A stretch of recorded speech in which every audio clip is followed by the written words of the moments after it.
A gente já mencionou aqui muito sobre essa diferença, beleza, de confrontar. A Gabi alertou sobre os erros de argumentação. E agora eu queria puxar de vocês, eu já vou trazer um exemplo, histórias de debates, alguma argumentação que vocês lembram de ter vivido vocês debatendo, ou então terem presenciado, terem visto, que ficou sob pressão, que entrou nesse ponto delicado de quase se tornar um confronto. Eu lembro muito bem, não sou um homem aquentado de entrar em muitos debates, eu sou um cara mais de todo mundo, da galera, de brincar. Geralmente quando o clima tá ficando tenso eu já vou pra brincadeira, eu já quero colocar todo mundo ali na mesma energia. Mas um debate que a gente começou ali puxando pelo gancho político tem 2 anos, 1 ano e meio aproximadamente, o Biden versus o Trump. Eu não vou lembrar exatamente qual foi a emissora, pegou mal pro Trump, porque naquele debate o Trump, estavam só os dois, o Biden e o Trump, tinha uma mediadora.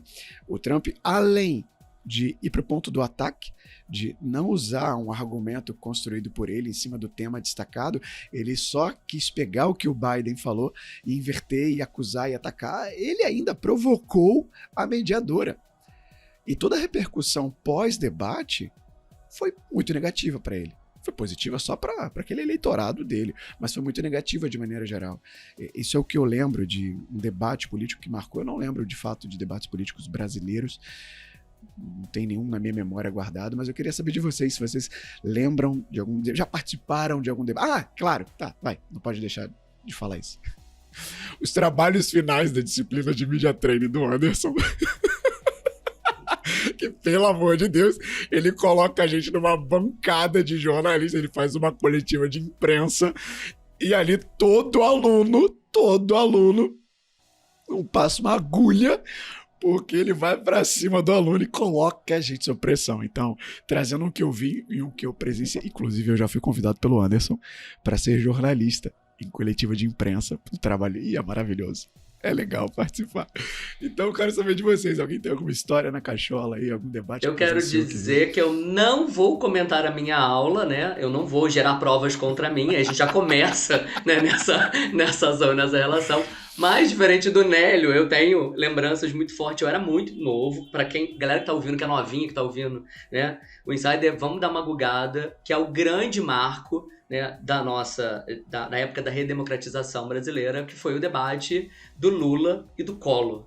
Né? Então, assim, foi um debate televisionado, né, pela Rede Globo. E aí, dentro desse debate, o que mais fica até hoje não é somente, né, o que foi argumentado e discutido dentro do estúdio, mas aí é uma outra coisa, que é o poder da televisão, o poder da mídia, que a gente, né, a mídia como o grande quarto poder, que foi a edição do que foi falado e colocado. Se o Nélio fizer os melhores momentos do podcast, ele pode distorcer tudo que eu falei. Porque ele pode escolher o trecho a qual, né, é melhor pra ele. Né? Vou deixar o Anderson só engraçadinho. Pegar aquele corte ali. Não vou falar nada para não gerar provas sobre mim. A Anderson não me entrega provas sobre ele.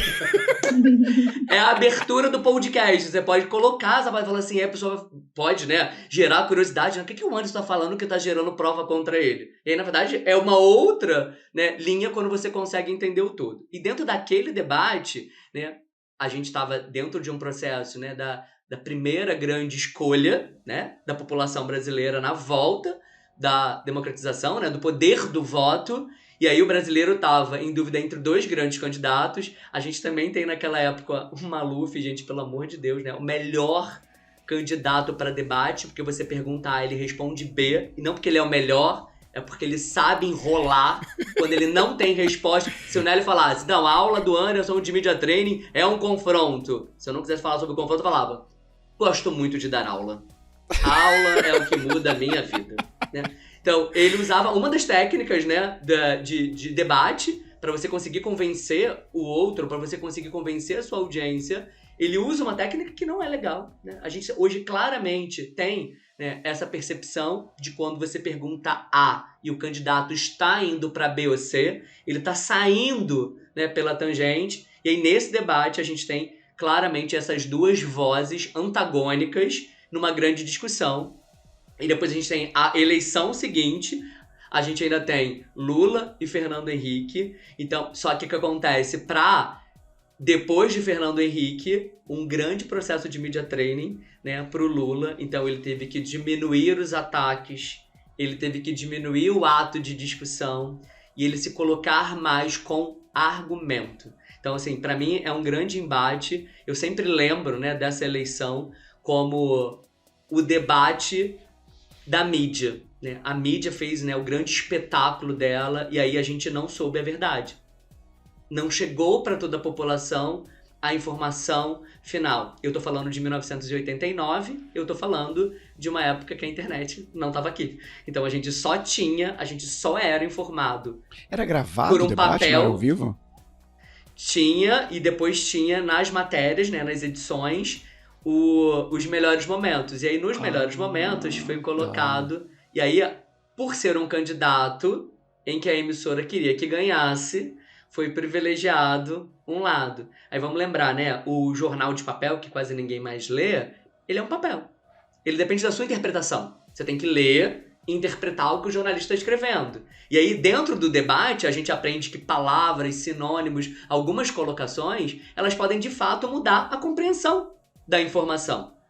A gente tinha a televisão como o principal meio de informação do brasileiro, né? Jornal Nacional batendo recorde de audiência. Se o Jornal Nacional não falou, aquilo não aconteceu. Né? Para muita gente se não falou, se não deu no Jornal Nacional, não aconteceu. E aí ali a gente tem uma manipulação da informação e a informação chega de um outro modo. Então assim, essa é a minha. Agora da minha aula, de novo, né? Não vou gerar provas contra mim, eu acho que eu faço só o aluno pensar, né? Eu sou um grande educador.